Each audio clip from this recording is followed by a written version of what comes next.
បាទសួស្តីជំរាបសួរប្រិយមិត្តលោកអ្នកប្រុសស្រីដែលកំពុងទស្សនា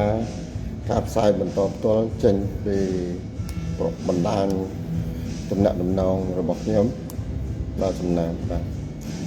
ថ្ងៃនេះគឺជាថ្ងៃទី12ខែមេសាឆ្នាំ1925បាទបើយើងកណនាមើលទៅ2025និង2075ដូចជាបាន50ឆ្នាំបាទយ៉ាឡងផុតទៅហើយដូច្នេះយើងនៅសល់តែ3ថ្ងៃទៀតនឹងចូលមកដល់ថ្ងៃប្រវត្តិសាស្ត្រដែលមនុស្សសម័យយើងដែលមានវ័យប្រហែលខ្ញុំនិងចាស់ជាងខ្ញុំអាចនឹងដឹងបានថាតើនឹងមានអ្វីកើតឡើងនៅថ្ងៃទី15ខែមេសាឆ្នាំ1975បាទយ៉ានៅក្លឹបហាត់ប្រាណថ្ងៃនេះបាទมันមានមនុស្សទេភាគច្រើនបងប្អូនយើងសម្រាប់ពីការងារអស់ហើយបានភាគច្រើននោះក៏ទៅស្រុកកំណើតមូលដ្ឋាននោះអ្នកកើតស្រុកណាទៅស្រុកនងឬក៏ទៅតាមរមណីយដ្ឋានកន្លែងបញ្ចុះសពដូនតាញាតិកាដើម្បីទៅបានសកលតាមទំនៀមទម្លាប់ប្រពៃណីយើងនិងតាមការគោរពរៀងៗខ្លួនបាទថ្ងៃនេះដោយលោកអ្នកឃើញស្រាប់ហើយមានមនុស្សតែម្នាក់គាត់ដែលដាក់ចូលមកជីមនៅក្នុងជីមនៅខាងសនណា steam សនណានោះមានមនុស្សច្រើនហើយទឹកនឹងអាងទឹកក្តៅត្រជាក់ប៉ុន្តែនៅកន្លែងជីមនេះសុវត្ថិភាពសន្តិភាពសម្បើមមានតែម្នាក់ហើយនឹងខ្ញុំម្នាក់ទៀតពីរនាក់បាទមកស្រឡាញ់បាទយើងចង់ប្រើឧបករណ៍អីមួយប្រើបានមិនខ្លាំងបាទហ្នឹងហើយឥឡូវត្រឡប់មកចូលដល់ប្រធានបទវិញខ្ញុំចង់រំលឹកឡើងវិញអំពីប្រវត្តិនៃការចាប់ដើមនៃខ្ញុំទោះការគ្រប់គ្រងប្រទេសជាតិរបស់កម្ពុជាប្រជាធិបតេយ្យថ្ងៃទី15មេសាឆ្នាំ1975បាទអញ្ចឹងយើងនៅសល់5ថ្ងៃទៀតថ្ងៃនេះថ្ងៃទី12នៅកម្ពុជាតើមានអីកើតឡើងបងប្អូនខ្ញុំដែលមានវ័យចាប់ពី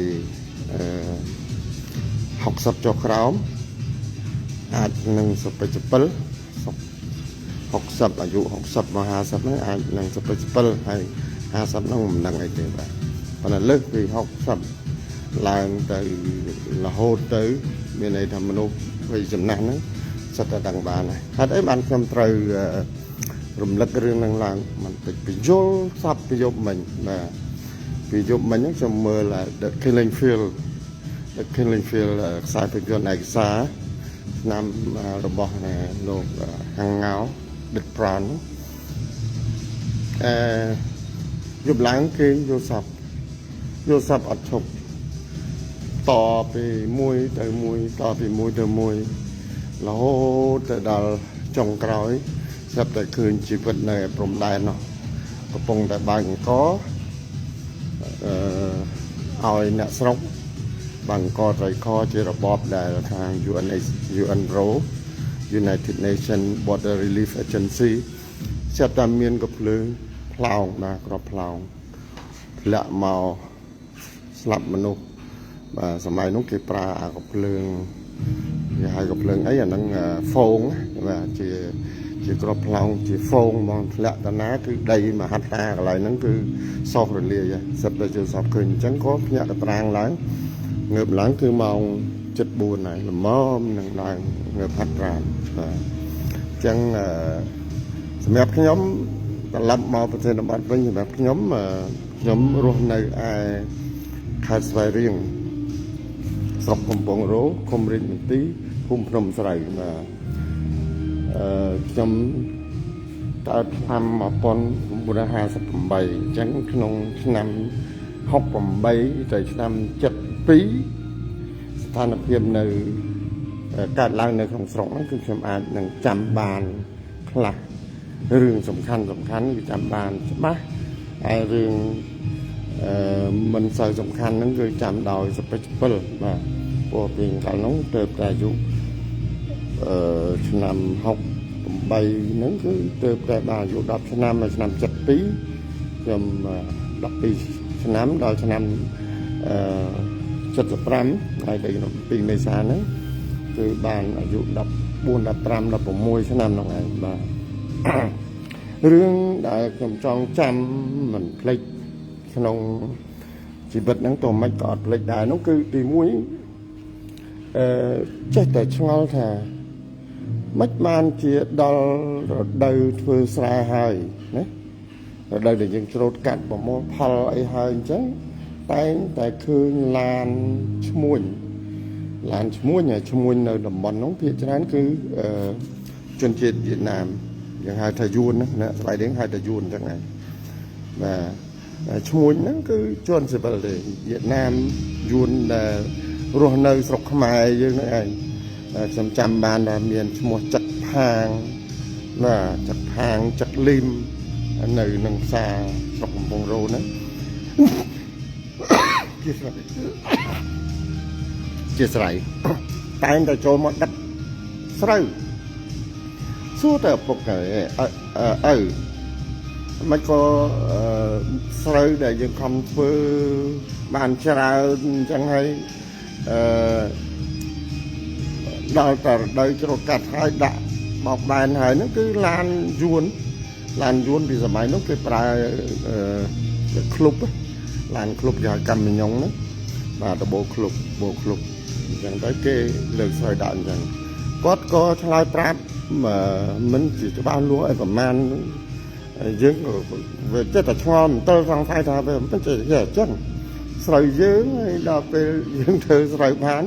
បញ្ជាន់លើលានហ្នឹងបានហើយហ្នឹងគេមកយក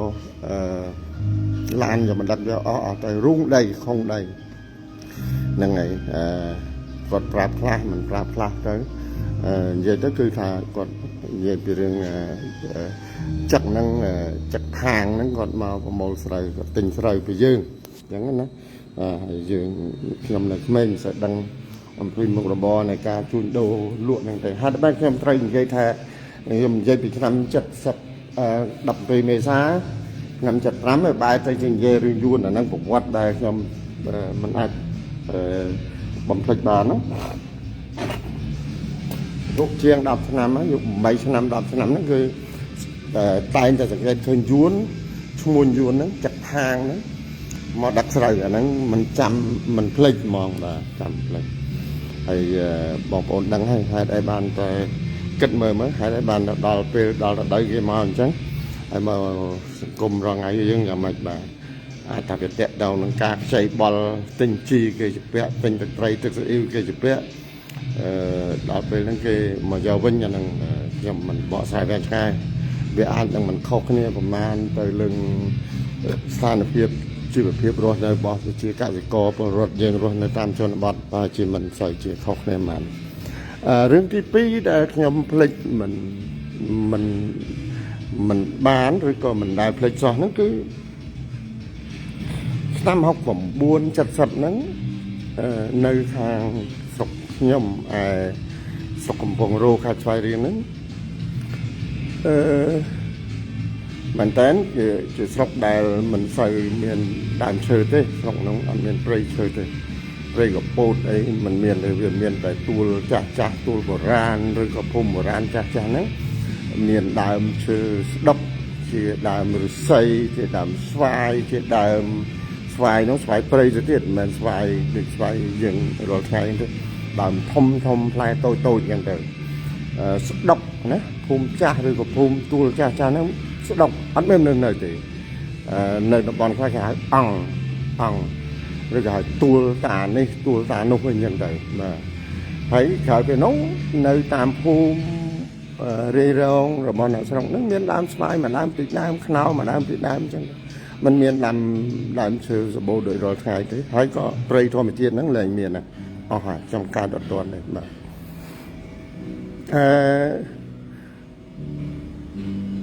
ខ្ញុំចេះតែឆ្ងល់ដែរឆ្ងល់ទៀតហើយបាទនៅក្រោមដើមឈើនៅក្នុងភូមិខ្ញុំនៅក្នុងក្រោមផ្ទះខ្ញុំពីព្រោះផ្ទះនៅស្រុកខែលោកពុកលោកសង់ឡើងខ្ពស់បាទសង់ឡើងខ្ពស់ទៅដំបូលប្រក់ស្បូវជាងក្តារអញ្ចឹងប៉ុន្តែខ្ពស់ល្មមមកអាចចូលជ្រោកសម្រាប់បាននៅក្នុងហ្នឹងវាត្រជាក់បាទប៉ុន្តែវាចម្លែកត្រង់ថាវាមានពួកទាហានយួនជាកង់ឬក៏ជាមិញវៀតណាមខាងជើងតាមតែគេហៅណាឬក៏គេហៅថាយួនវេថ្មិញខ្មៅមាននៅក្នុងផ្ទះខ្ញុំប្រហែលជាជាង10នាក់បាទពួកនេះ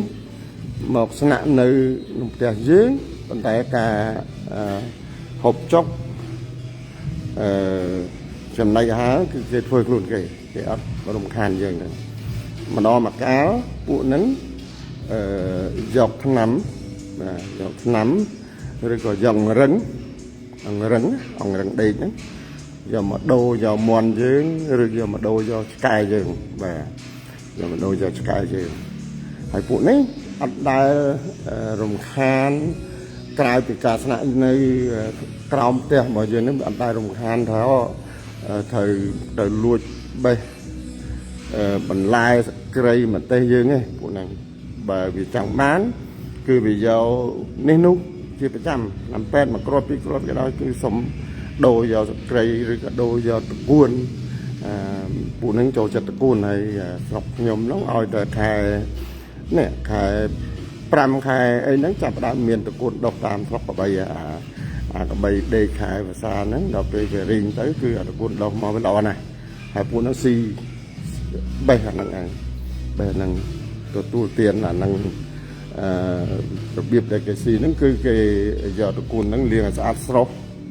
ទឹកអញ្ចឹងទៅដកស្រង់តកួនហ្នឹងឡើងទៅហើយក៏យកទឹកហ្នឹងហិតស្រូបបាយពួកហ្នឹងចូលចិត្តតកួនណាស់ហើយឆ្ងាញ់ណាស់តាមមើលរបៀបដែលគេហូបតកួនហ្នឹងគឺឆ្ងាញ់ណាស់ធ្វើម៉េចក៏ចេះតែចាំរឿងអញ្ចឹងមកអំពីនៅលើឯកសណ្ឋានរបស់ទាហានយួនហ្នឹងមានរូបសម្ដេចឲ្យបាទហ្នឹងចូលដល់ឆ្នាំ70ទងថាជាពាក់កណ្ដាលឆ្នាំទៅហើយពីដំបូងអត់មានទេក្រុមដំបូងអត់មានទេដល់ក្រោយមកសេពតែឃើញមានរូបសម្ដេចហើយគេមកផ្សព្វផ្សាយអញ្ចឹងណាគេរកតាមរបៀបមាន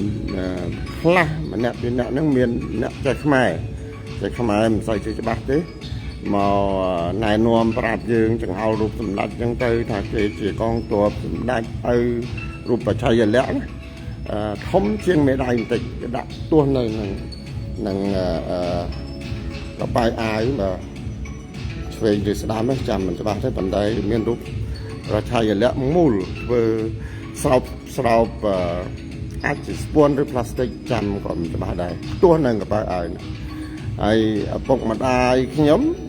ជីតាបងប្អូនអ្នកក្នុងភូមិគឺគេសាទរបាទសាទរដោយសារទី1មានរូបបច្ច័យលក្ខណ៍សម្ដេចនរោត្តមសីហនុហ្នឹងនៅកប៉ៅអាយទី2ហ្នឹងពួកយួនទាហានយួនជាកងហៅយួនវេឬពួកយួនថ្មិញខ្មៅហ្នឹងអត់រំខានយើងទៅលើការលួចមន់លួចបន្លែ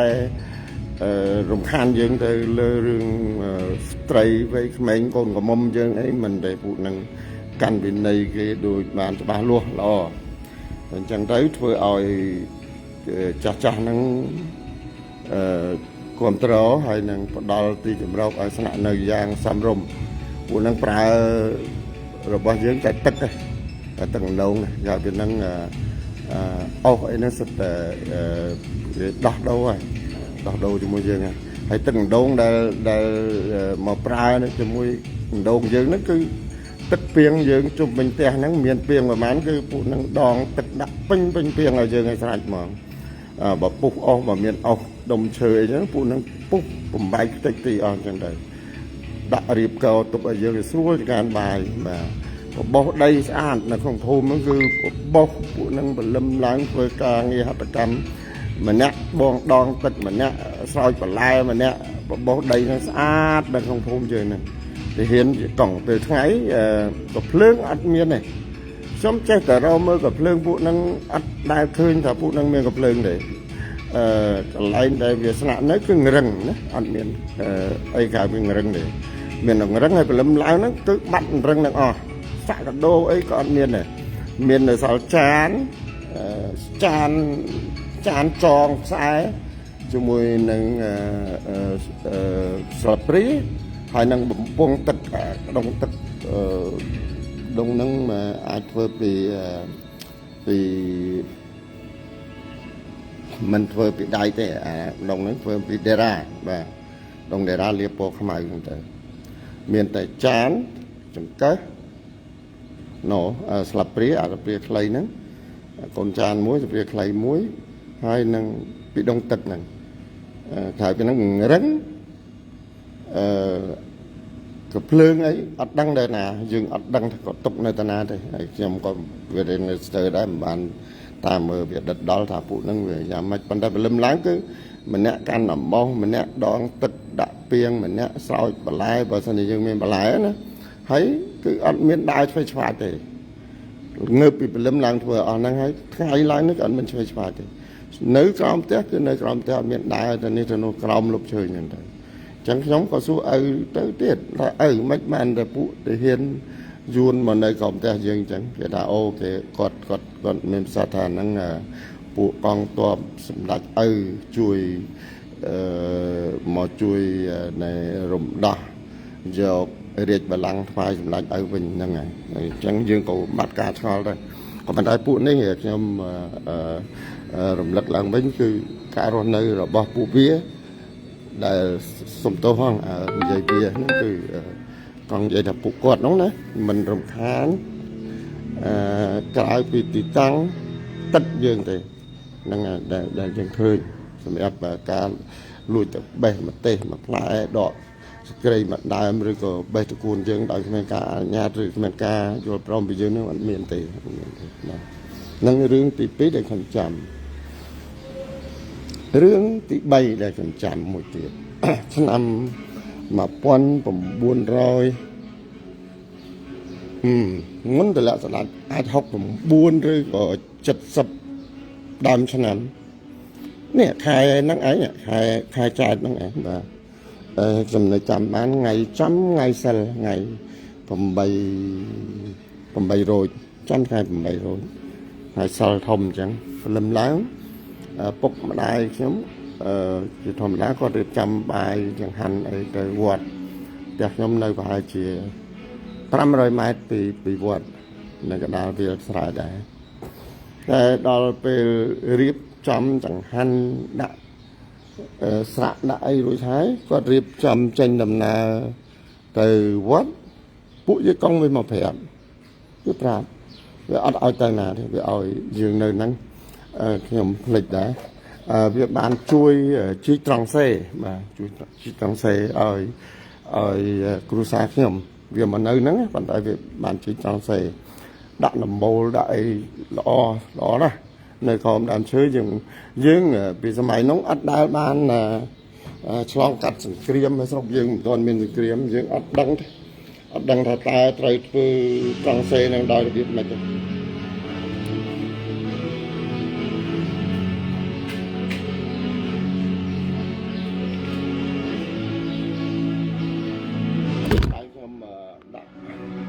mà xin là hạt van và đa còn mời hạt về đi chơi phụ nắng chui chi trăng xe vừa đã làm bô đại ló này bởi dương đôi xem cho biết chút dương anh ta cho lòng cắt sừng cream dương anh đăng từ biết chi trăng xe thì chi trăng xe đã làm bô đại sạch tấm tay trăng xe phụ có ăn miếng nơi cái bài dương được nơi đã dương sạch rồi tại nơi phun dương này tiền dương nó quật chui chi trăng xe có thể vậy to tiếp thì ngày chập đại nó quật ពុកខ្ញុំដូចសំមួយដងគាត់តែរៀបចំចង្ហាន់ហើយស្រេចសម្រាប់ថ្ងៃសិលតែថ្ងៃហ្នឹងរៀបចេញទៅវាអត់ឲ្យចូលអត់ឲ្យចេញឪពុកខ្ញុំដោយសារតែអ្នកនៅព្រំដែនគាត់ចេះយួនគាត់ចេះភាសាយួនច្បាស់ម្ដាយខ្ញុំមិនចេះឪពុកខ្ញុំគាត់ចេះច្បាស់ប៉ុន្តែចេះយួននឹងដបូងដល់យួនអញ្ជើញមកល្មមយល់តែចាប់ផ្ដើមជំនុំសួរនាំអីចឹងទៅវាឲ្យទៅវាឲ្យនៅហ្នឹងហើយអត់ឲ្យកូនចៅទៅណាទេឲ្យកូនចៅហ្នឹងនៅផ្ទះកុំឲ្យដើរទៅចេញមើលក្បីរកកែប្រត្រីណាក៏មិនឲ្យទៅដែរអាហ្នឹងទង់ជាប្រហែលម៉ោង6 កន្លះម៉ោង6 កន្លះ6 6 កន្លះថ្ងៃបាទហើយវាចម្លែកដែរវាយកបាយមកឲ្យយើងហូបបាយវាណាវាយកមកដេញឲ្យពួកយើងហូបបាយដេញឲ្យយើងហូបបាយដងទឹកដាក់មកដងឲ្យខ្ញុំនៅត្រង់សេដាក់ឲ្យត្រង់សេដងទឹកដាក់ឲ្យមកដងហ្នឹងប្រហែលជាវាបាននិយាយប្រាប់ឪពុកខ្ញុំពីហេតុការណ៍អ្វីដែលអាចនឹងកើតឡើងណាតែខ្ញុំយើងចាប់អារម្មណ៍ទាំងថាវាពលឹមឡើងគឺវាងើបពលឹមដាំបាយដាំអីដាក់ស្អីគេកាមែលវានោះកាមែលពួកកង់ក៏មានកាមែលដែរណាកាមែលផ្សេងពីកាមែលនៅកាំងពួកហើយវាសេះសល់ហ្នឹងវាឲ្យយើងហូបបាយដេញឲ្យមេហូបបាយឲ្យចេញក្រៅភូមិពួកខ្ញុំត្រូវទៅវត្តក៏វាមកទៅហ្នឹងហើយខ្ញុំក៏ចេះតែឆ្ងល់ឲ្យគាត់ពួកខ្ញុំគាត់ឃើញវាជីត្រង់ស្អីឲ្យនៅក្នុងភូមិហ្នឹងហើយពួកវាមានត្រង់ស្អីដែរប៉ុន្តែនៅអីវាស្អែហ្នឹងហើយបាទពួកខ្ញុំគាត់ពីអ្នកបងប្រុសខ្ញុំបងច្បងទី1គាត់បងខ្ញុំនៅពេលហ្នឹងគាត់បងខ្ញុំប្រហែលជា5 ឆ្នាំបងធំខ្ញុំពីអ្នកបងហើយនឹងបងទី2បងទី1បងទី2ហើយនឹងឪពុកខ្ញុំគាត់លីចប់ទៅប្រហែលជា100 ម៉ែត្រពីភូមិគាត់ទៅជីកត្រង់ស្អីនៅដាវាស្រែដែរប៉ុន្តែឆ្ងាយពីយួនគាត់ទៅជីកត្រង់ស្អីហ្នឹងទៅពងតែគាត់វាហាមវាអីប៉ុន្តែគាត់ទៅជីកត្រង់ស្អីហ្នឹងបងហ្នឹងលីគាត់ឈើពី3ជើងទៅឪពុកហ្នឹងទៅជីកអីកដាវាហ្នឹងទៅខ្ញុំអត់ដឹងថាគាត់ជីកបានដាក់ដបូលដាក់អីបានប្រហែលទេប្រហែលជា1 ម៉ោងក្រោយមកហ្នឹងស្រាប់ទៅកប៉ាល់ហោះមកបងបាទកប៉ាល់ហោះយួនខាងត្បូងពួកធីវគីហ្នឹងគ្រប់ត្រដល់អាមេរិកកាំងសម្រាប់បងប្អូនក្មួយដែលអត់ដឹងច្បាស់រឿងកើតសង្គ្រាមនៅឆ្នាំ70ក្នុងខែ4ខែ5ហ្នឹងអញ្ចេះសង្គ្រាមវាកើតនៅលើទឹកដីខ្មែរឃុំរាជមន្ទីរស្រុកកំពង់រោដែលខ្ញុំជាស្រុកកំណើតឃុំកំណើតខ្ញុំនោះប្រហែលជា40 គីឡូតែបើយើងធ្វើដំណើរទៅត្បូងទៅខាងត្បូងព្រំដែនយួនហ្នឹងទៅលិចប្រហែលជា25 គីឡូយ៉ាងច្រើន30 គីឡូហើយតែកើតហ្នឹង15 គីឡូព្រំដែននឹងជាប់ស្រុកកំពង់រោហ្នឹងមកហើយសង្គ្រាមវាកើតឡើងនៅលើឃុំរាជមន្ទីរហ្នឹងឯងខ្ញុំនិយាយទៅទីតាំងឃុំខ្ញុំហ្នឹងណាប៉ុន្តែក៏វាមានកើតនៅកន្លែងផ្សេងទៀតទៅនៅខាងស្រុកតន្ទ្រានៅស្រុកកសោតអាចនឹងមានកើតឡើងប្រហែលជាយ៉ាងតិចមានស្រុក3ក្នុងថ្ងៃហ្នឹងក្នុងថ្ងៃខ្ញុំអត់ចាំបានទេឆ្នាំក៏ចាំច្បាស់តែប៉ុន្តែចាំបាននៅទងខែ4ខែ5ហ្នឹងខែចែកអញ្ចឹងដែរណាគុណចែកហ្នឹងឯងលាក់ភ្លៀងម្ដងហើយកក់មេម្ដងហើយណាហើយចាំថ្ងៃដែលយួនបាយហ្នឹងគឺវាក៏ជាថ្ងៃស្លាប់ពីណាបាទខ្ញុំនិយាយតទៀតស្រាប់តែកប៉ាល់ហោះមកបងមកជួយឆ្លាតជួយបាញ់រ៉ុកែតបាទប៉ាល់ហោះហ្នឹងគឺពួកហេលីកុបទ័រកតុំរុយណាកតុំរុយអាចារ្យស្រាក់ហ្នឹងឯងបាញ់តាំងពីព្រឹកម៉ោង7 8ដុំហ្នឹងងឹតឈឹងគឺណារហូតទៅដល់យប់ម៉ោង10បាញ់រហូតហ្មងបាញ់រហូតមកមិនដឹងថាតដៃជាមួយណាវាកង់នឹងមិននៅតដៃតែអត់យើងអត់ដឹងទេព្រោះនៅក្នុងត្រង់ស្អីហ្នឹងប៉ុន្តែខ្ញុំចាំច្បាស់ថាម៉ោងប្រហែល3រសៀល miền thì hiện chỉ con mà nát luôn cho bài mà ở phụ dự vợ anh trai về nó nhóm chung ngồi nâng ồn pin nạ tiết nơi nông trang xe phôm nè bọc nhóm bong thì mua nè bong thì pin nó quật từ chỉ trang xe này đào viên nó quật chót này nông thầy quật chót này đào viên nông thầy ăn để màu mờ con trai bạn này vụ gì còn những cái màu do bài màu nhóm màu mà đai nhóm chạy con hộp thầy đang nắng proteka thì bây để trong trăm mình lấy việc thì muối yuan muôn yuan cho đặt sợi để sợi pin liền dài liền mình chuột nó yuan cho đặt hay riêng thì pin ấyคือเรื่องกองตัวยุทธในเมียนอังสิงใจกันละนะการนาบาดนัดเราดำเสียหนุ่ยยึงเมียนไทยละนั่งไปแปะนั่นนั่งให้ไปจียุนก็มันเองที่เห็นยุนก็มันเองเรื่องที่ใบคือไงได้การสังเกตนี่จำไปอัดเพลงนั่นคือเรื่องโกจะมองนั่นไงการสังเกตนั้นโดยจุดเดือดจุนโอนขโมยมันนั้นได้อัดดังหรือยุนไปยุนเลยจากใดเข้ามาเนี่ยเพื่อมัดจังแบบเรียงไปtích bàn tay trong nâng mình làm ăn đấy yuan nó bốn yuan gạo nóng kia chứประเทศในตราบายใจจะปีก็เราสังเกตอย่าmiền Bà Răng miền Nam Trăng miền này to trong non này mà vậy thì ở hay chẳng còn là đăng thằng yuan về bàiใจจะปีyuan hàng bốn con rồi đòi phụ Nam Trăng tại miềnประเทศในกับใดสาธารณรัฐนั่งทึกกี่nguyên cụ thể theo kỳ dùng hình chướng cứ đặt nón ở của mình ấy cứ Hồ Chí Minh chỉ có mốc để rồi xi để chân để của mình ấy xem tiết còn trao cụ nào hay dương mới dương sắm ai mới mỗi khơi nhá vì Hà Nội mà đào sắp mai chứ rồi còn mà đào bình cơ dùng hình bông nó cái hai này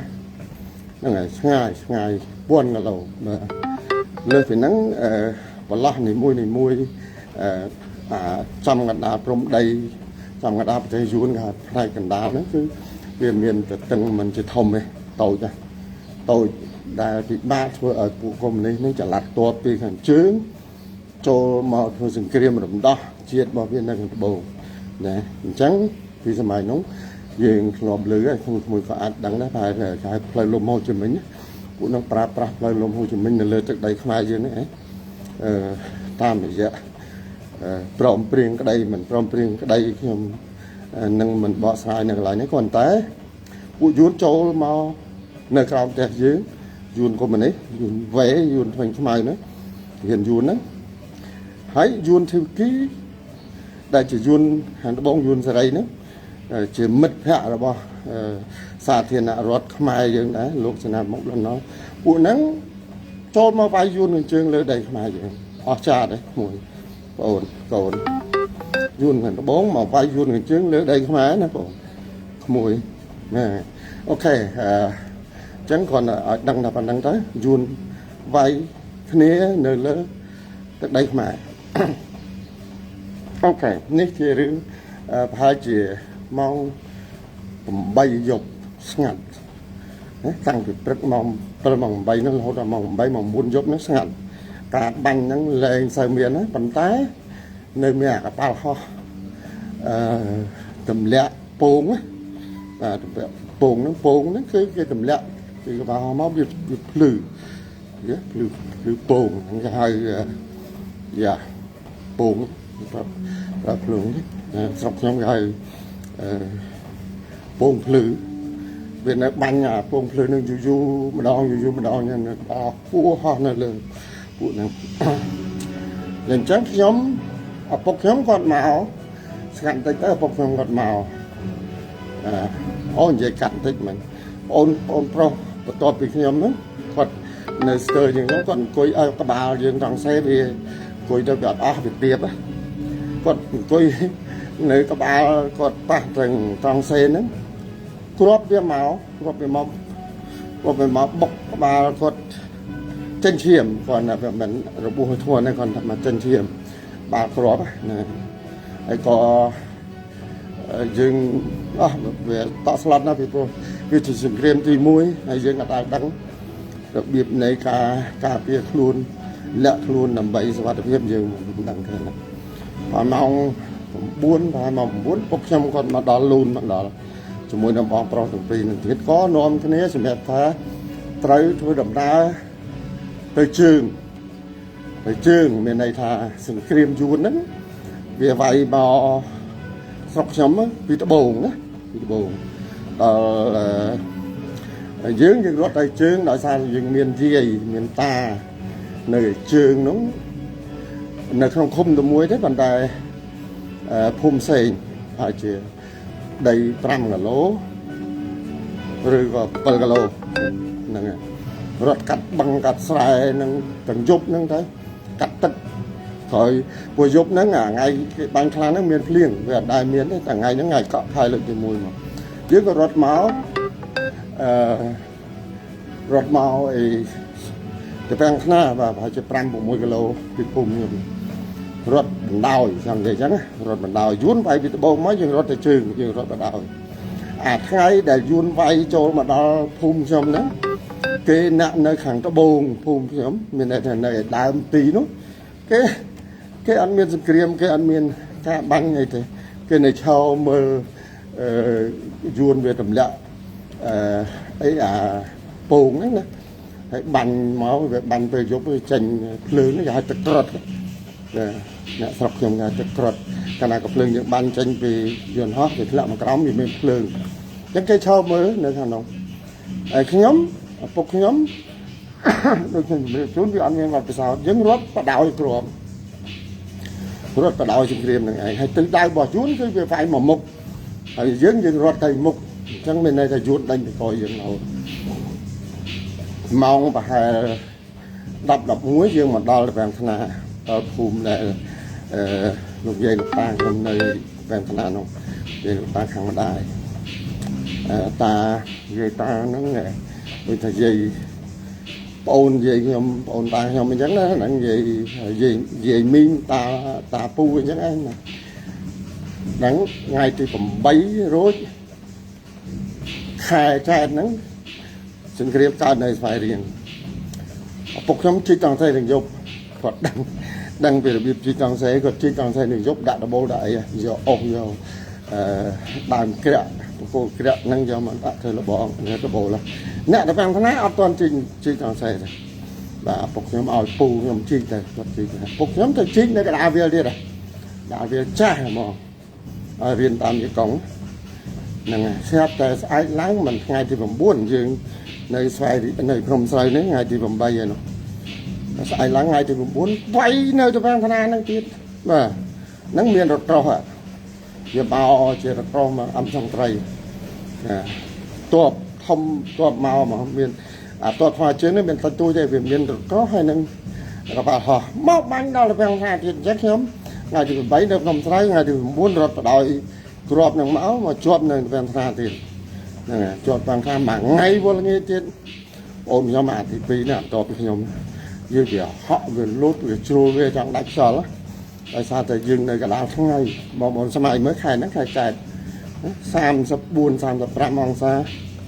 hay nơi không rung ắt tất tiệt mà đào lên lên con lên chui dương màu giọt tức mà dương thật à nè hay ca đi trong bà phục nhóm đòi sao về sự dừng lực môn một phần nó dương ở bàn tri mà ngay cái đai lại mọi ngày đòi mong ổn định mà mong tăng bị prek đấy nắng là hốt đó giúp cho phím đàn bạt tiền trắng giống chuột sinh cream sorry xin tôi trắng giống chuột và sinh cream đầm bông đã phải cả nơi sau cùng phong rồi khát xoay đến đầm bông cái cứ năm chật sấp nặng ấy tuột thải khai ấy rồi dân dây thập ngày thì cũng bay rồi khai chạy ác khai phải ăn dạng dụ chẳng chụp tí đòn tí ngày chụp này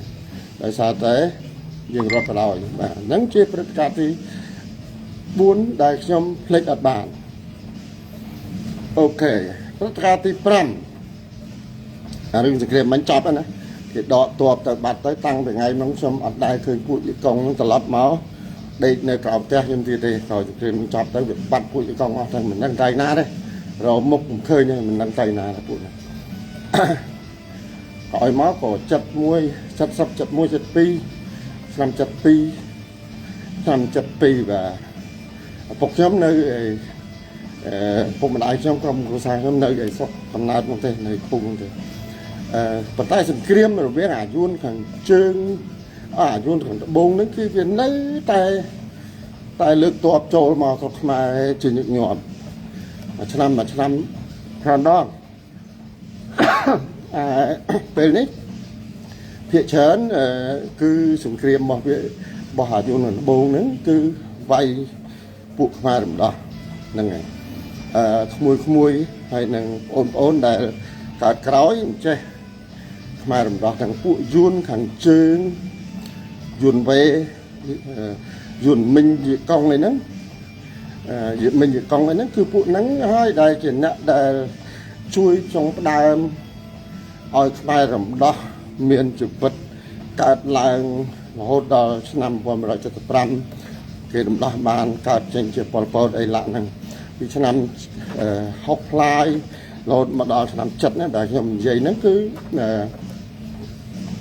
ពួករំដោះហ្នឹងមិនទាន់មានអាវុធយុទ្ធភ័ណ្ឌអីសម្បូរបែបទេមកកងហ្នឹងមានកំភ្លើងពេលពីដើមអញ្ចឹងទៅហើយកំភ្លើងហ្នឹងគឺសេកាសេកាដាប៊ីនมันមានកំភ្លើងសម្បូរហូបទេពួកហ្នឹងហើយពួកយីកុងហ្នឹងវាគ្រប់គ្រងពួកហ្នឹងវាបង្ហាត់វាបង្ហាញវានាំអមថាបើមានយីកុង10នាក់ខ្មែរយើង5 6នាក់អីចឹងទៅចូលរួមធ្វើសង្គ្រាមវាយពួកទាហានលន់នល់ណានៅក្នុងស្រុកខ្មែរយើងចែកជាពីរដែររដ្ឋាភិបាលហ្នឹងគឺសាធារណរដ្ឋខ្មែរដឹកនាំលន់នល់គ្រប់គ្រងដោយអាមេរិកហើយខ្មែរមកក្រុមនេះខ្មែរតស៊ូហ្នឹងគឺហើយរណសេរួបរวมជាតិដែលពីមុនហ្នឹងដឹកនាំដោយក្រុមតូចតាចគឺសំផននួនជាក៏មិនសូវជាលឺឈ្មោះប្រហែលយើងគ្រាន់តែលឺតាមការផ្សាយតាមមជ្ឈពេកាំងតាមមជ្ឈអីយ៉ាងតែពួកនោះគ្រប់គ្រងដោយចិនកុម្មុយនីសហើយនឹងយួនខាងជើងនេះឯងមានអាវុធប្រហែលថាចិត្តនឹងវាឲ្យអាវុធមកខ្មែរ100ដើមពួកទីកុងនឹងវាស៊ីដាច់អស់60 70ដើមវាឲ្យមក4 10 20ដើមអីចឹងទៅភាគច្រើនវាអាវុធចាស់មកវាយកអាវុធថ្មីទៅចិនឲ្យនឹងអាការស្វ័យបត់បេគ្រប់មានគ្រប់អីហ្នឹងយើងអាភ័ព្វស្រុកយើងខ្ញុំនិយាយអញ្ចឹងវាដូចជាសំណាងដែរមិនមែនជារឿងអាភ័ព្វទេប៉ុន្តែអាភ័ព្វនោះអាភ័ព្វទាំងថាគេឲ្យអីវ៉ាន់មកយើងគេមិនដែលឲ្យមកផ្ទាល់ឲ្យមកតាមរយៈហើយមកតាមរយៈគេដកយកអស់លីងហើយដែលខ្ញុំហៅថាសំណាងនោះអស់សំណាងឲ្យគេយកទៅចោះព្រោះយកអាវុធយុទ្ធភ័ណ្ឌមកគេយកអស់ទៅយើងមិនសូវមានអាវុធយុទ្ធភ័ណ្ឌមកវាយគ្នាឲ្យគ្រោះថ្នាក់ជីវិតអូខេតបវិញដុតណល់គាត់មានគូសង្គ្រាមរបស់គាត់គឺពួកខ្មែររំដោះនេះឯងបាទខ្មែររំដោះគេហៅថាពួករណសេខ្មែររំដោះខ្មែរក្រហមហ្នឹងដូចលឺខ្លាចទួយទេមិនសូវជាប្រើប្រាស់អីច្រើនណាព្រោះខ្មែររំដោះហ្នឹងណាពួកខ្មែររំដោះមានស្រីមានប្រុស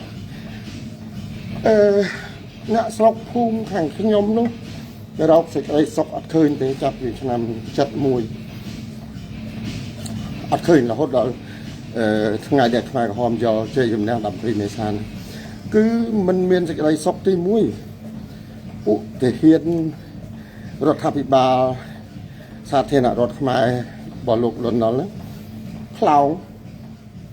មកយកផ្លោងទៅឯស្រុកយើងហើយបងប្អូននៅសាលាខ្មែរក្រហមមាន2 3នាក់ហ្នឹងតបអីឆ្លោកងអីមាន2 3នាក់ហ្នឹងប៉ុន្តែពួកទាហានសាធារណរដ្ឋបរដ្ឋាភិបាលផ្លោងមកយកទល់ថាយើងគ្មានដេកបានហ្នឹងណាมันអាចដេកបាន mình ai miền ấy sọc cứ đế chăm ta sẽ đặt snow crop plow tí khát vài riêng hàng giống nữa rồi cứ kịp bình tia bỏ cònตัวก็ทำอีบาลนะนักก็มาพนายแต่ว่าพนายที่มาไปยุนโบอายุนโบนึกพลาวมานะกลายแต่เป็นเลิกตัวเลิกติงเวียมานั้นจะพลาวนะยกยืนเป็นเด็กบานจังไปจี60-70%ในนักสอบhàng xómนั้นรอกันไล่ทำไมเมื่อในทางเตยสอบเซ็งได้มีเงินมันต้องคือรถเจ้าสอบสมัยเนาะท่านจะสมัยนึงอ๋อท่านนักคลาดนั่นก็ชีเยี่ยมเมียนเวียดนามล้อก็รถบ้านโจมในกรงจังไงได้ไล่นักแต่ในรัวน้องคือไตรตัวบ้านกาประมาทเมื่อไงผู้เห็นรถทัพบาลสาธารณะรถลนนอลนี่ลายสมรภูมิแต่ดาวภูมิยังเป็นนะเคยม้วนจับม้วนเคยจุกกับจุกเคยกับใบเคยโก้จับใบกับโก้เคยเปะกับวัลเตียนประดับกระชี้เยอะนั่งไงพลันตั้งสองนั่งที่เห็นสาธารณะรถคนมุมเนี่ยยังคำยาวพกยาวจูงเปล่งเหมือนเส้นยาวมันเลี้ยบมกหรือก็ทั่วเอาอย่างไม่เอากริ๊กดำไปเอากริ๊กเปิมขโมยใส่อะไรนี่ยังคำกัดกระเจาะอะไรหัดมาใส่ลักเลสำอาดล้วนดำไปเอาไปเมียนสำรับปัจจัยมิงเย่เราบอกขโมยปนรองไงเนี่ยเพื่อไม่เอาล้วนไปกริ๊กเมื่อได้อายnó còn lạ này và lạ nó có ao việc phờ mất làm đấy còn nói với biệt biên gì anh nói trang khai đằng ruồn dòng dây một cá plon cá lui nó cứ trang khai đằng ruồn ruồn người bốn thư ký nữa hay vụ tiền rồi nào thằng này này nơi bên đó là phụ ruồn người bốn nâng con tua rồi thay vì ba lục là một lần nào vừa vừa cọ bài bình trắngผู้ขมายผมดอกนั่นคือช่วยละอ่อนนะช่วยดอกช่วยสตูมยังบ่ยังสตูมใส่บ่ยังดอกสนับมาช่วยใส่เขาใส่ลายดูกันยังเป็นคนได้ไม่ใช่ให้อัดปากบอลบีบยังเลยช่วยกาปีเลยโดยเกณฑ์ใจถ้าบ่มาจังบ้านมาเต้มาพลายเวียนมาดอกไปมาเต้นั่นเต้ให้ไปจองลุยตุกน้ำมาเต้นั่นไงให้เปิดออกบอกเวียนนั่นคือถ้าไตรซับไซปีกูซามวยแต่กูซามวยสะกมวยใจสะกมวยช่วยออกมายืนเปิดน้องคือบักตักบักได้คือคนเราปุ๊มาเหมือนดอกยังไงปุ๊มาเหมือนดอกปุ๊ไม่กับหอมไงวันนั้นคือมันใจค่ะไม่กับหอมเราต้องคือยืนตัวใส่ปลาเลยจังบ่ายแต่เห็นนอนเลยtớiยืนขลาดนะยืนขลาดอ่ะขลาดโดยคลานอย่างโดยคลานอย่างวันนั้นดอกปุ๊แต่เห็นรวมดอกเนาะชมกัดอะไรหนึ่งติ๊กอัดใส่เมียนดีกองไงชมไหลใส่เคยดีกองไงโจดาวทำจัดปีจัดใบแรงเคยดีกองจังก็ยืนไต่แต่ผมปูนปุ๊นั่งขนมจุ่มรกใส่ขนมตรังใส่ขนมหัวมูเตะเลยเอาแต่ปุ๊ถือเห็นรอนนอนนั่งtớiคือยืนขลาดโดยคลาให้ผมปูนและนั่นในยืนสลานโจชันคนเราthìจับยืนมาจับให้จับบางกองตัวข้างในกับหอมไอ้บ้านให้จับยืนเนี่ยที่จับตัวบังลำลับเจ้าเลยแต่เรียงน่ะส่งกับผู้เรียงเนื้อใจช่วยผู้น่ะเซผู้กองตัวข้างในฉลบข้างในนั่นเองอันนัดสลังรบอันนัดนะรู้ว่าเอาตรงเวลาบอกผู้เบียนใบพลายมาเตะมาได้tớiไปจองลุยมาปวนหรือปรำรอยปีสมัยนู้นลุยเท่าไหร่ตกนั้นอัดเทิมจะใส่cáiก็ใบให้จองลุยตรงจังตรงเบอร์นั่นคือฉันทำจัดสปีที่ประชุมชวนที่รวมสระของวงโรไตรบานผู้ขมายกับหอมรวมดอกยอดบาดเลยตัวกองตัว រដ្ឋាភិបាលដែលប្រចាំការនៅស្វាយរៀងដកទ័ពបាក់ទ័ពអស់ឆ្នាំ72ចុងឆ្នាំ72ដើមឆ្នាំ73នោះលោកតាខ្ញុំ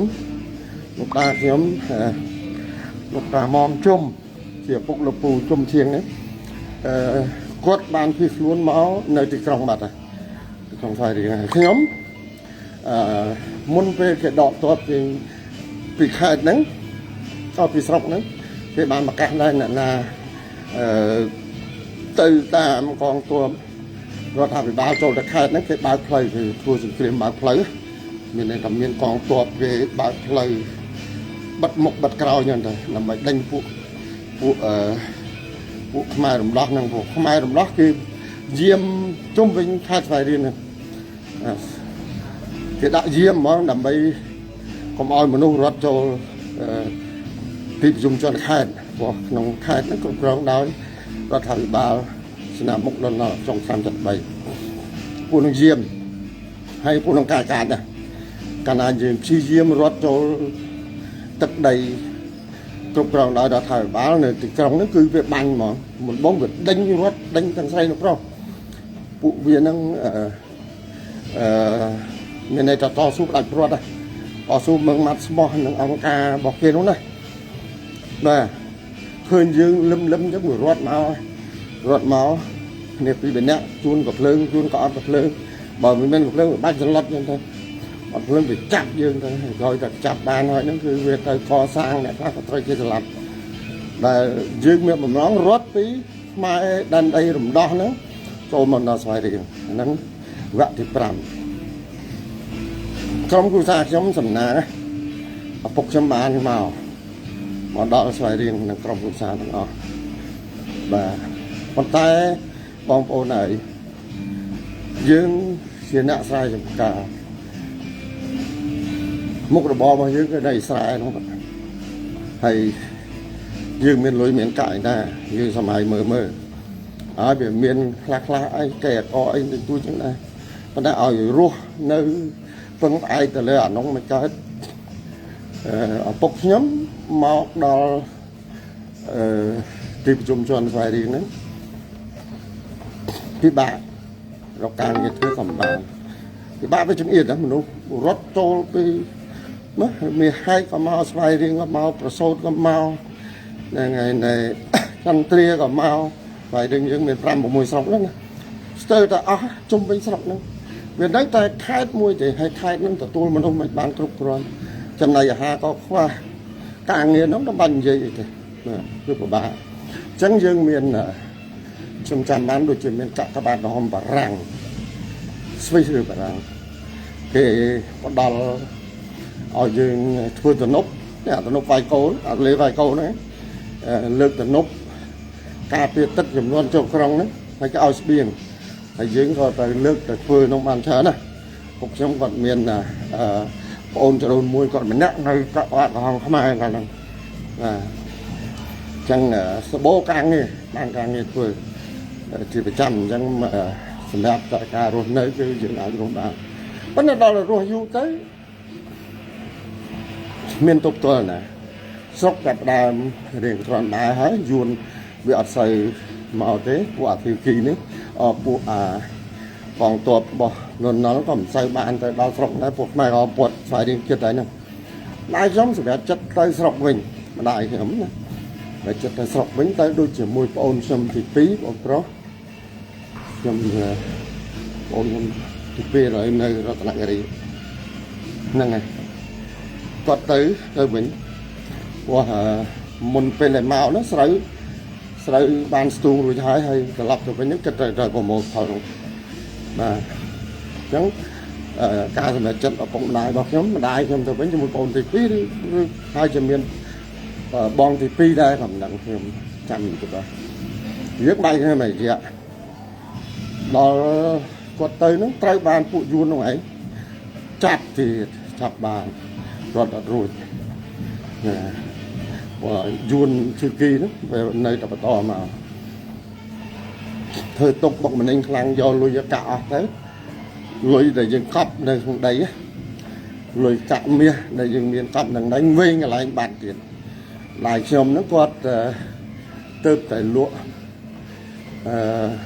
bay nó có bay pi hay cầm rong con nó thời đồ tầm bột kia đặt kia bươn ăn phơi dùn gió lên mía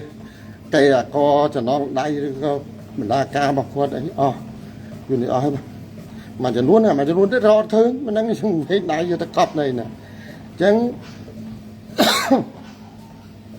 rong tung bạn tràn đấy mà sọc mình mà nơi phải riêng mình nơi phải riêng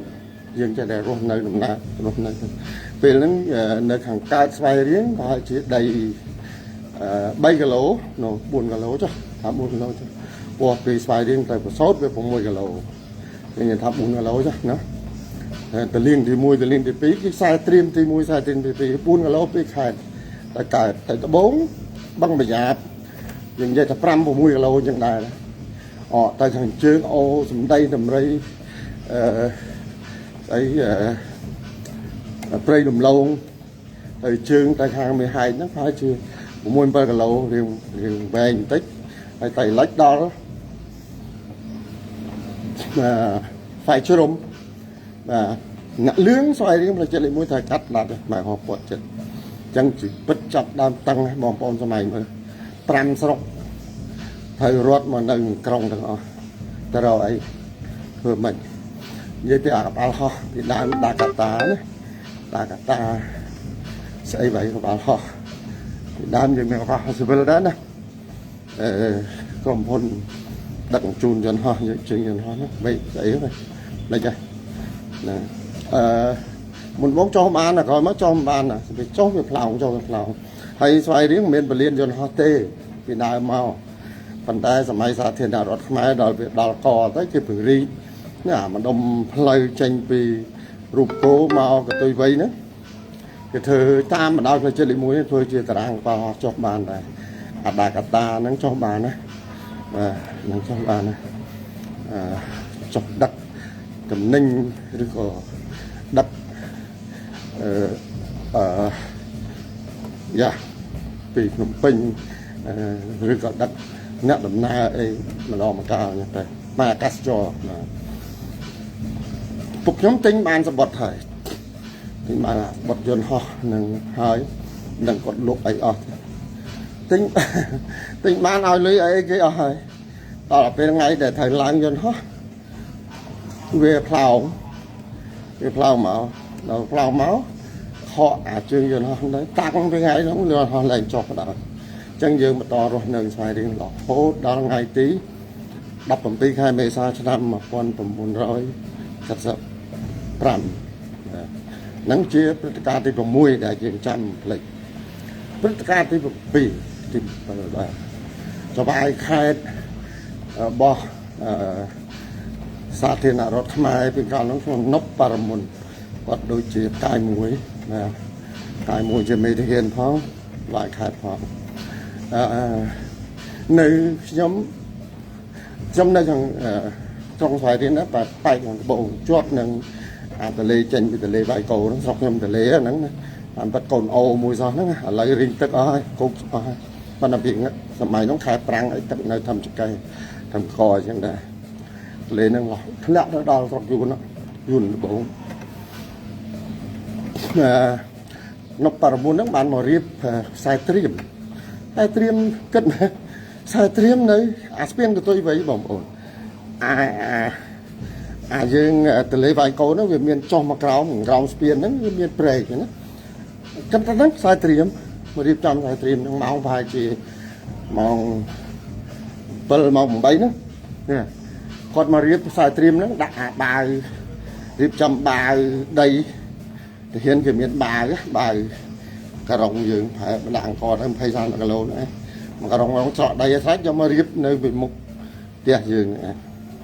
ឪពុកខ្ញុំដែរអីអត់ស្រួលទេចឹងទៅណាយើង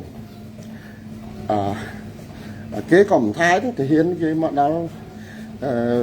លោកក្បាលខេត្តមកបញ្ជាទាហានអីដាក់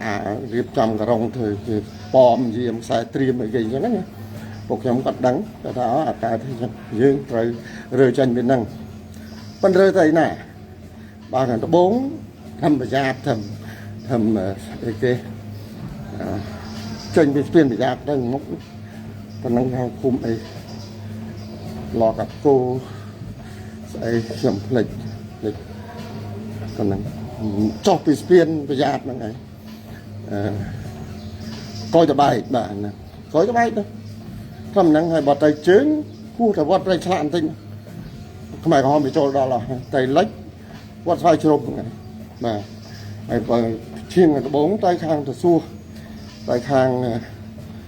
អត់ទាំងដល់នៃស្វាយផ្អែមានហ្មងទេណែនប៉ះហ្នឹងតែដឹងថាគាត់ដឹងថាអត់ស្រួលហើយប្រងផ្លាស់ទីប៉ុន្តែមិនដឹងថាឯណាថ្ងៃទី16ណាថ្ងៃទី16យប់ឡើងមកយប់ឡើងស្ងាត់ឈឹងបាទសំបីតែគ្រាប់ណាក៏មិនលឺដែររាល់ថ្ងៃយើងលឺសូរកំភ្លើង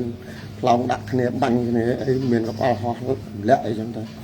ហើយយប់ថ្ងៃទី16គឺស្ងាត់ឈឹងមកស្ងាត់ជ្រាបស្ងាត់ឈឹងថ្ងៃទី16ថ្ងៃទី17ឡើងឃើញតែហ៊ានពេញមុខផ្ទះយើងហ្នឹងបាទមានន័យថាកន្លែងសាត្រៀមមុខផ្ទះខ្ញុំនៅនឹងអង្គរហ្នឹងគេហៅសាលាសង្គ្រាមនយោបាយសម័យរដ្ឋកម្ពុជាហ្នឹងគេនយោបាយខេត្តណាជាប់មកហើយទៅនោះខាងនោះរោងបន្លែគេទៅចេញពីរោងបន្លែមកសួនច្បារហុកអង្គឌីនោះហើយបាទហើយទៅខាងកើតនោះគឺរោងកុនសាលមហោស្រពរូបសម្ដេចហ្នឹងប៉ុណ្ណឹងឯងស្វែងរៀនអាពាហ៍សម្បត្តិបាទក្រហមចូលមកវិញក៏ពេលហ្នឹងក៏បានម៉ោង9ឃើញទាហានពេញផ្ទះយើងមុខផ្ទះតាមភ្លើងបន្លាយប្រែកម៉ោង9ឃើញគេទម្លាក់ភ្លើងចោលបាត់ពួកទាហានដែលឈរយាមណាដាក់ភ្លើងកោនៅកន្លែងអង្គរហ្នឹងមកពនូកតែគល់ស្ពានប្រយ៉ាតហ្នឹងទៅកន្លែងរូបសម្ដេចមកពនូកទៅរោងបន្លែមកពនូកទៅផ្សារវាលយួនមកពនូកទៅកោគោរូបគោបាទឃើញលើកទង់ជាតិសនាំគ្នាបាត់ចវាយខេត្តខ្ញុំក៏លែងឃើញហើយប៉ុន្តែនាំគ្នាលើកទង់សមកក្រហមចូលមកភ្លាមពុតភ្លាមហ្នឹងគឺគេស្រែកឲ្យពួកខ្ញុំនេះអត់ឲ្យមកកើតទេដំបងក៏អត់ឲ្យមកឲ្យតែលិចគេឲ្យតែលិចតាមតារាងកប៉ាល់ហោះផ្លូវជាតិលេខ1ហ្នឹងទៅមកដុំកតុយវៃហ្នឹងឡើងតែលិចទៅរកវត្តស្វាយជ្រុំតាមដល់ផ្លូវជាតិលេខ1អ្នកនៅផ្លូវជាតិក៏ទៅផ្លូវជាតិអ្នកមិនទៅផ្លូវជាតិក៏ត្រូវតែទៅលិចហ្នឹងដែរមូលហេតុអីយើងអត់ដឹងទេអញ្ចឹងត្រូវលិចហើយខ្ញុំទៅដល់មនុស្សវាបងប្អូនយល់សម័យមកទៅខែហ្នឹងឯងយើងខែចូលឆ្នាំខែចែកហ្នឹងក៏ដែរណាខែហ្នឹងខែចូលឆ្នាំថ្ងៃទី17ខែមេសាហ្នឹងធាតុអាកាសហ្នឹងកំពុងតែក្តៅអញ្ចឹងយើងចេញពីក្រុងទៅហើយអ្នកខ្លះក៏មាននេះនោះរែកបានអីវ៉ាន់អ្នកខ្លះក៏ទៅដៃទៅទេអ្នកខ្លះក៏បែកកូនបែកប្រពន្ធមិនជួបជុំគ្នាគេតែបដាទៅមកយប់ទី1ចេញពីស្វាយរៀងទៅដល់ហួសកតុយវែងបន្តិចអាហ្នឹង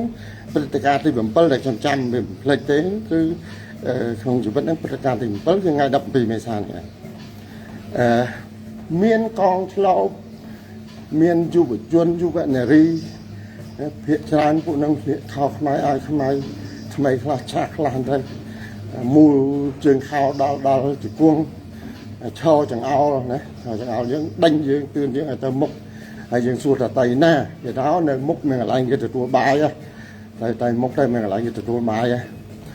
គេមិនប្រាប់យើងថា1គីឡូកន្លះគីឡូ2គីឡូ3គីឡូអត់ទៅមុខតិចទៀតដល់ហើយលើកដៃចឹងតែតិចទៀតដល់នៅកន្លែងគេទទួលបាយទឹកយើងចេះតែទៅតាមគេចឹងទៅទី1យើងអត់មានស្បៀងហើយទី2យើងអត់អាចអង្គុយបានទេដាក់រៀបចំកន្លែងធ្វើរោងអីច្រកកម្ដៅថ្ងៃចឹងអត់មានទេក្រោមដើមឈើអត់គ្មានមនុស្សទេវាដេញអត់ឲ្យចឹងទៅ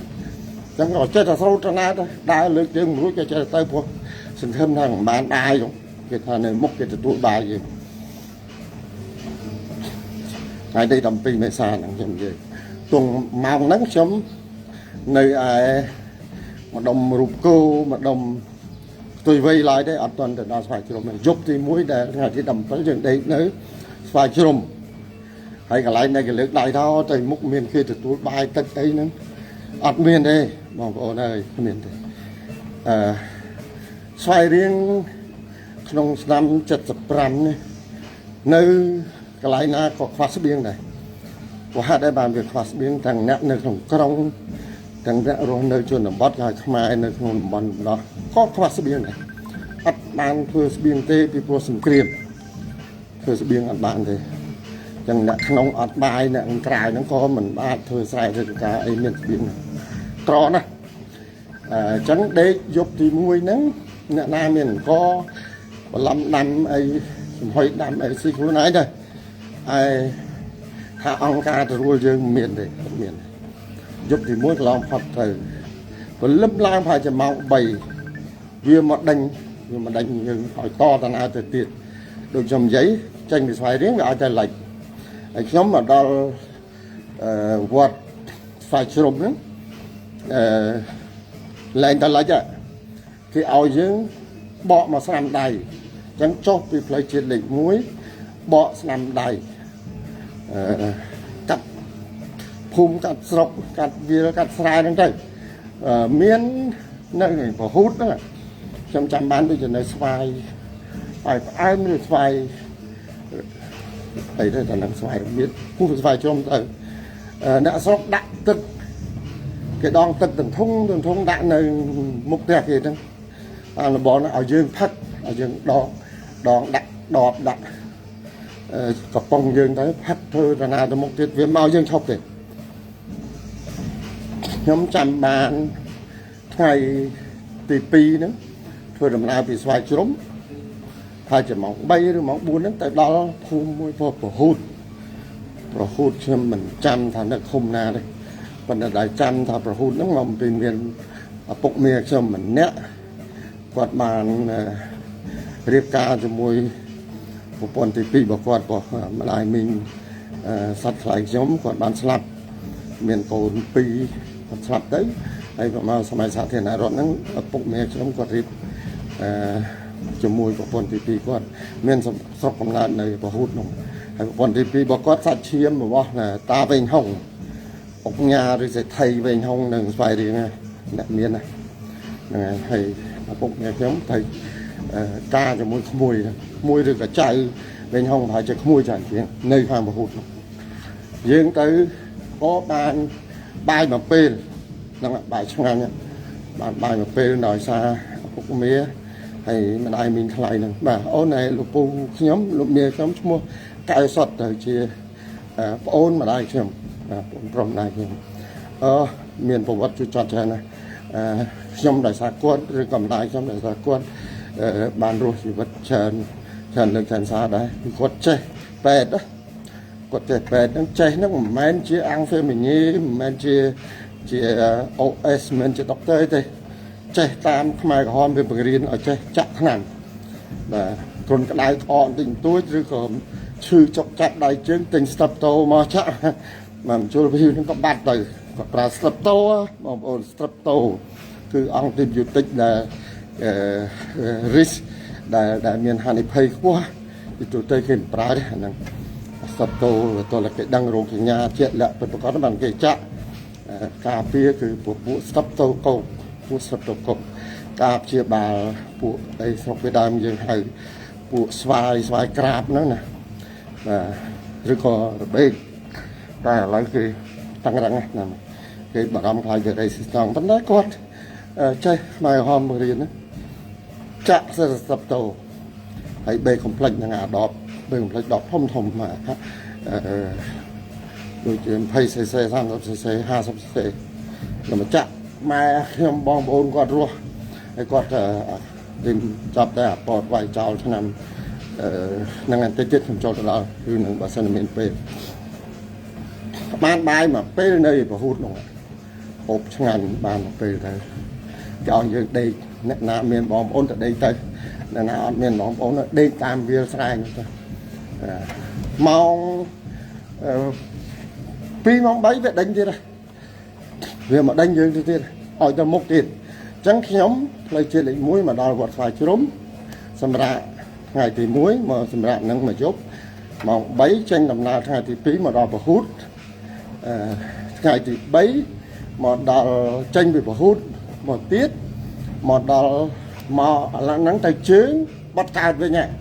ពីពួកខ្ញុំនៅស្រុកកំពង់រោនោះគេបណ្ដាកន្លែងហ្នឹងគេប្រកាសឲ្យគេចុះឈ្មោះណាស្រុកណាឲ្យទៅស្រុកហ្នឹងអញ្ចឹងខ្ញុំអត់បកក្រោយទេឬក៏អត់អាចនឹងត្រឡប់ក្រោយកាត់ស្វាយរៀងបានទេព្រោះបើយើងមកក្រោយឬកាត់មកស្វាយរៀងគឺវាចិត្តមកខាងស្រុករោប៉ុន្តែដល់ឲ្យទៅកើតយើងក្រុងស្វាយរៀង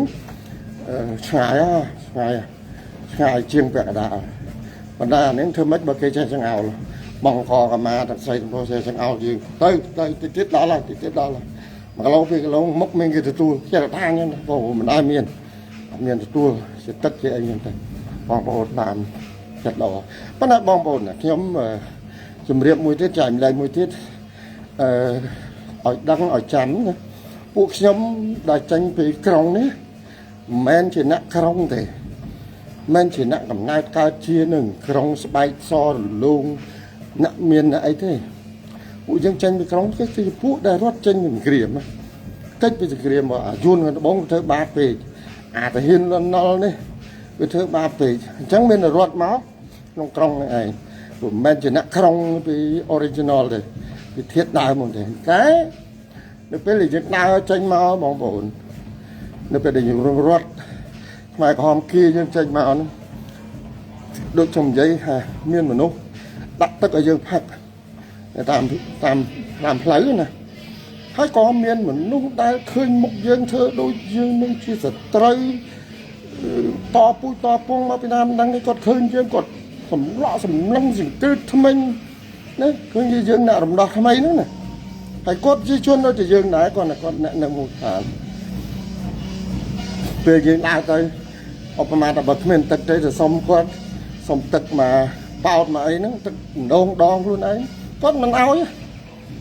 មានមនុស្សចុងភាគច្រើនណាស់វាមានន័យថា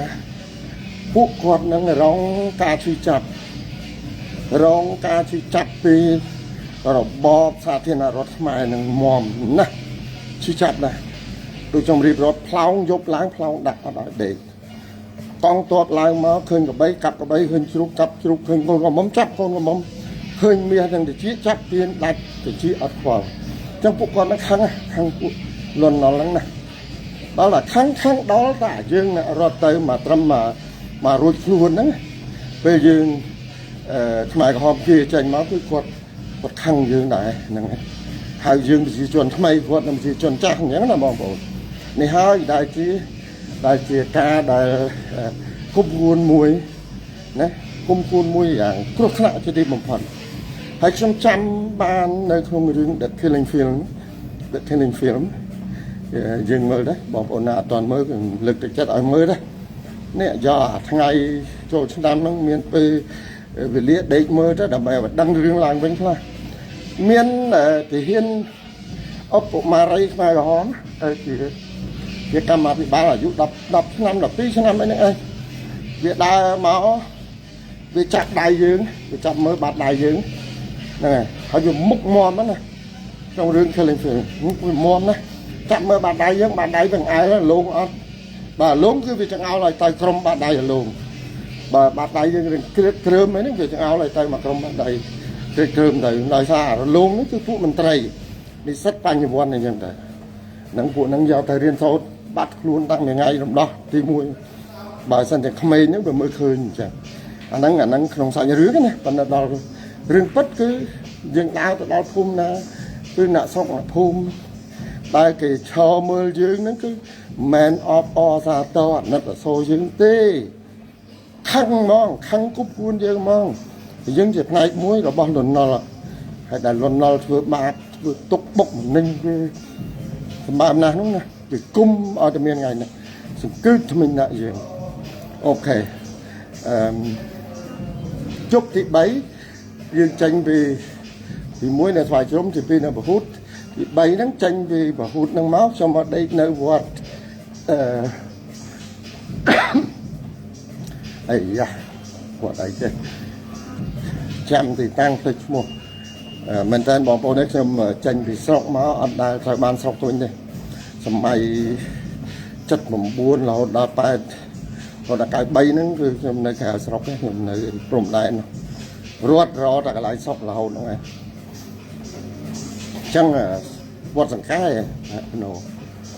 nằm đây đấy mà đồng ô dùng đây play đầm lâu nó play bát á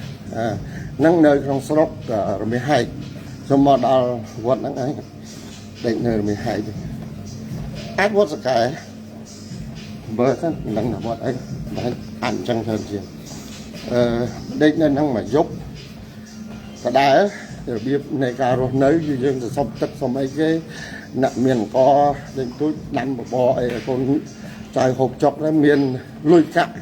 chặt đá bao trong plei chìm đẹp chun thay thì muối nó dương miền lùi nó này ăn tinh bàn mòn á ăn tinh bàn mòn hầu biết này ngày thì muối à trong đây là vọt xoay trộm á tinh bàn mòn tinh bàn chê tinh là bọc ra bàn mình tôi chọn mà thà anh năng là bọn năng bầm mơn thì họ nữa hay đọt về ngày nắng dừng tình đái miền bóng bóng là còn đăng mình cho ba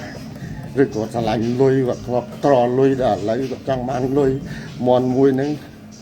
mang liền này chẳng ta nhưng lấy tiền chăn này chẳng mà đó giúp thì bấy ní chuyện đó đầu này do giờ rong sốt do cái xài sốt do ai bạ nên là ca ôi dòng bay mục của hòm mục của khiếu ấy ta năng đó đâu ta mang đây chiên cả vân lấy trên đây đó chắc làm đó đâu vô chương tranh thì vài đứa nó dướng vào ăn tăng bên này trồng lên hồ bà hà nó đào về ruột nên cái căn ọt chiến trắng hiện ra hơn bẩm phật này thu xa này ruột tranh thì vài đứa nó chắc làm đó đâu rồi cái xay sốt thôi của muông ấy nữa là ban tích tôi trên đây hay đôi trong nhiều nếp chun nhé nhá nơi thằng cái trong nó nè sài nó còn mình bán sài thì qua đây xa vào cái mình chẳng quát có ọt họ ta áo bên nơi thu dừng dương áo đọc đầu cỏ thế nào cái chẳng bán đây giúp thì bốn nhưng đây là quát thằng cái chẳng ai dám làm mình tỏ tiền chẳng sai cái riêng nó việc to là thôi giúp thì pram giúp thì mua giúp thì pel giúp trong cao giúp trong cao cái bài chỉ thường là nữa hay chỉ là khai ban từ đo thằng ca phải riêng từ lò sâu đó từ lò sâu được rồi nơi mà đông quạt ấy để cho mình lắc mình thì ao dương đôi nơi sừng nặng bàn pi dục bay dục ở đây là năng tại sao tại cái trừ mẹ chất sản tham mấy mình còn đang ăn ca cái sốc đánh gì này mà đo từ sâu nó hay chỉ là khai tập làm liền này liền lắng á chỗ đó là xa hết liền đắp sai mà về là người miền Cát Đam người miền Cồn Cát người miền ấy sai từ hơn thành thế giờ nhạc sọc nhạc sai để trộm này sọc sai nó có thể chặt tròn chặt cái đam ấy bạn hộp từ tiền thôi hay đó mà tất thôi mà tiết trong trời cái run trong khu xa dưới nhạc sọc phun nhạc đây này hàng rố trời cái run đây kia đây run tới dương trời chọp này đôi chi mà đồng phun trời trồng khum nhau lại nè nơi năng ban là trên mặt tất ban cái phải chun phụ trong và to mà tiến mà màu nơi hàng trường hoặc nồng sợi phum nồng sợi đang hàng trường trắng phải chỉ mặc khái dương mà đó sao còn áp về nhà mà sao còn áp về nhà lặp liên là ấy dương áp bây lại về bàn hậu vậy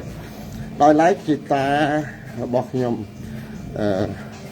đám dương hai mươi khum nè bị đám con chỉ mình khum và đây dương hai con mới sọc lúc ta bảo nhân trai cái chặt nơi phụ phải hòn chặt tăng từ hai bài tìm hồi lúc ta chặt giờ thì bắt để riêng đó là ngày riêng là làng nặng bắt tôi là ngày dương bắt được lúc ta miên biết cho cha mà làm sao lại khơi nên khơi này lúc và mày khum mày sọc dương đám rồi thì là bầy đó cái squat chén khóc vì mình không nhớ ngày và nếu vậy thì bờ đại rừng đại cầm trong trăm bấm phát cứ chứ rừng trong càoคือថ្ងៃទី17ខែមេសាឆ្នាំ75ហ្នឹងគឺជារឿងទី7ដែលខ្ញុំចង់ចាំអត់ភ្លេចឃើញទេអញ្ចឹងខ្ញុំរងទៀតអាយុជាង60 70ហើយដល់រងថ្ងៃរឿងទាំងអស់ អត់ចាំបានទាំងអស់ទេមកដល់ឆ្នាំ75ហ្នឹងប៉ុន្តែរឿងដែលចាំមិនភ្លេចគឺ7ចំណុចដែលខ្ញុំរៀបជូននេះបាទអញ្ចឹងសម្រាប់វគ្គនេះខ្ញុំជម្រាបជូនថាក្រោយថ្ងៃទី17ខែមេសាឆ្នាំ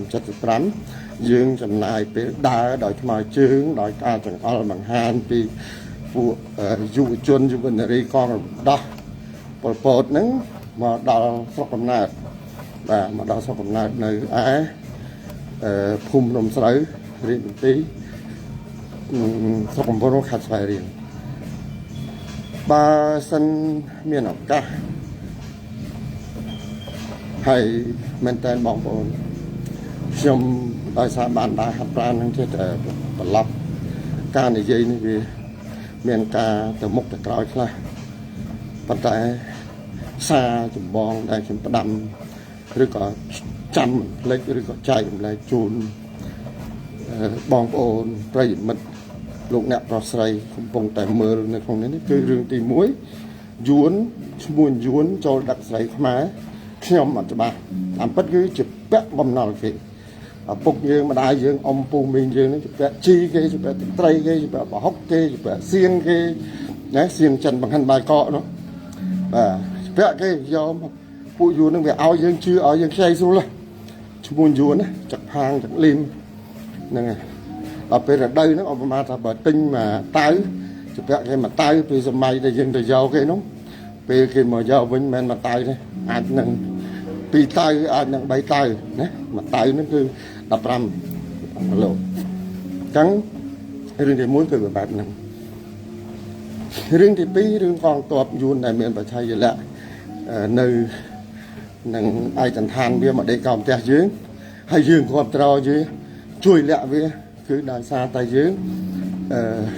គោរពស្រឡាញ់សម្ដេចឧត្តមសីហនុហើយទៅសេនាប្រមុខនរណុលរដ្ឋាភិបាលសភាបានបោះឆ្នោតទម្លាក់ក្តីអ្នកខ្លះគេថាអញ្ចឹងអ្នកខ្លះគេថាទៅរដ្ឋបហាហ្នឹងទម្លាក់ចេញទៅរដ្ឋទៅពេលតាំងតែត្រូវគ្នាជាមួយក្រុមអ្នកខ្មែរក្រហមពីដើម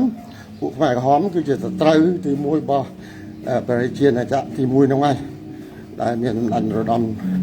សីហនុលោកជាប្រមុខរដ្ឋដល់ពេលគេដេញចេញពីភ្នំពេញរត់ទៅពេលកាំងទៅចូលរួមជាមួយពួកហ្នឹងតែឲ្យពួកហ្នឹងមានកម្លាំងខ្លាំងត្រូវនឹងពួកទាហានលន់ណុលហ្នឹងវាប្រដេះផ្ដាស់វាអធិគីនឹងប្រដេះផ្ដាស់ធ្វើបាបវាពេកវាទៅជាមនុស្សទៅគាំទ្រពួកខ្មែរក្រហមខ្លាំងឡើងធ្វើឲ្យជោគជ័យរហូតនឹងចំណុចទី2ចំណុចទី3សង្គ្រាមកើតឡើងនៅលើដីខ្មែរសង្គ្រាមរវាងយួនខាងត្បូងអធិគីគាំទ្រដល់អាមេរិកវាយជាមួយយួនខាងជើងយួនវេមិញខ្មៅមិញឬកងដែលជាកងពលឬក៏កងទ័ពរបស់ហូជីមិញគាំទ្រដល់ចិនគាំទ្រដល់រុស្ស៊ីនិងបណ្ដាប្រទេសប្លុកកុម្មុយនីសហើយដល់ក្រោយមកគឺសម្ដេចសីហនុជាប្រមុខរដ្ឋហើយប្រមុខរដ្ឋរណសេរីរួបរวมជាតិហ្នឹងហើយដល់ក្រោយមកហ្នឹងរឿងទី3រឿងទី4គឺការរំដោះខ្លួនចេញពីតំបន់ខ្មែរក្រហមរត់ចូលមកក្នុងក្រុងហើយត្រូវពួកកងទ័ពខ្មែរក្រហមតាមខាត់ឬក៏បាញ់សម្លាប់ដែលខ្ញុំមិនភ្លេចទេណារឿងទី4រឿងការរស់នៅជីវិតរស់នៅខ្វះខាតស្បៀងអាហារការរំលោភការបំពានពីរដ្ឋាភិបាលសាធារណរដ្ឋខ្មែរពីកាលនោះណានោះធ្វើឲ្យមនុស្សវេទនាប្រត់ប្រាស់នារីនឹងការដឹកនាំដែលមិនច្បាស់លាស់នឹងការដឹកនាំដែលច្បាស់លាស់ធ្វើឲ្យរាជរងទុក្ខវេទនាហើយកើតការគុំគួនក្រោយថ្ងៃ17មេសាហ្នឹងពួកទាហានលន់ណុលមិនមែនតែទាហានលន់ណុលសំបីយើងជារាជអ្នកស្រែរត់ចូលក្រុងចេញពីក្រុងទៅវិញរបានអ្នកស្រែនេះឯងមើលមុខសង្គ្រាមថ្មីដាក់ហើយសារតែការដឹកនាំរបស់លន់ណុលអញ្ចឹងការដឹកនាំត្រូវរីកចម្រើនការដឹកនាំខុសគឺវាបរាជ័យហើយរឿងទី5គឺ6គឺរឿងបែកថ្ងៃទី16មេសាហ្នឹងឃើញគេដាក់កលខ្សែត្រៀម តែហ៊ានលន់នល់មកដាក់មុខផ្ទះខ្ញុំថ្ងៃទី17រឿងទី8គឺយើងរត់តាមចេញពីស្វាយរៀងដោយការបង្ខិតបង្ខំចង្អុលបង្ហាញហើយរឿងទី9គឺតតាមផ្លូវហ្នឹងទៅដល់ភូមិបាទហ្នឹងហើយជាង1ម៉ោងហើយអញ្ចឹងសូមអរគុណសម្រាប់ការយកចិត្តទុកដាក់ស្ដាប់ពីលោកអ្នកទស្សស្រីមួយចំនួនហើយក៏សូមខន្តីអភ័យទោសបើសិនជាការបកស្រាយមានការខុសឆ្គងខ្វះចន្លោះកន្លែងណាមួយឬក៏ពាក្យសម្ដីទៅខុសបោះបោកធ្វើឲ្យប៉ះពាល់អារម្មណ៍លោកអ្នកក៏សូមខន្តីអធិស្ឋានខ្ញុំមិនធ្លាប់ធ្វើ live មិនមានបទពិសោធន៍ធ្វើ live នឹងច្រើនទេបាទខ្លីៗតិចតួចមានប៉ុន្តែដល់និយាយពីរឿងសង្គមជីវិតម្ដងថ្ងៃហ្នឹងมันជាទម្លាប់ធ្វើបានច្រើនទេអញ្ចឹងអរគុណសូមជូនពរបងប្អូនលោកអ្នកប្រុសស្រីបានរីករាយនៃឱកាសឆ្នាំថ្មីមុខរបស់យើងហើយនឹងក៏សូមឧទ្ទិសបួងសួងសូមឲ្យដួងវិញ្ញាណក្ខន្ធកុលបុត្រខ្មែរពលរដ្ឋប្រុសស្រីយុទ្ធជនដែលបានបូជាជីវិតបាត់បង់ជីវិតដោយការពារជាតិឬក៏ដោយការកាប់សម្លាប់ពីរបបអាវខ្មៅទំនាប់ជើងកង់ឡានសូមឲ្យលោកអ្នកដួងវិញ្ញាណក្ខន្ធដែលស្ងប់ក្នុងសុគតិភពហើយសូមបងប្អូនប្រុសស្រីញាតិមិត្តដែលកំពុងមានជីវិតសពថ្ងៃសូមឲ្យសិក្សាឡើងវិញឬក៏ពិចារណាឡើងវិញកំហុសដែលយើងធ្លាប់បានធ្វើមិនគប្បីនឹងត្រូវកើតឡើងម្ដងទៀតសម្រាប់ជីវិតយើងឬកូនចៅជំនាន់ក្រោយយើងទេបាទសូមប្រសិទ្ធពរសូមអរគុណសូមជម្រាបលាបាទអរគុណ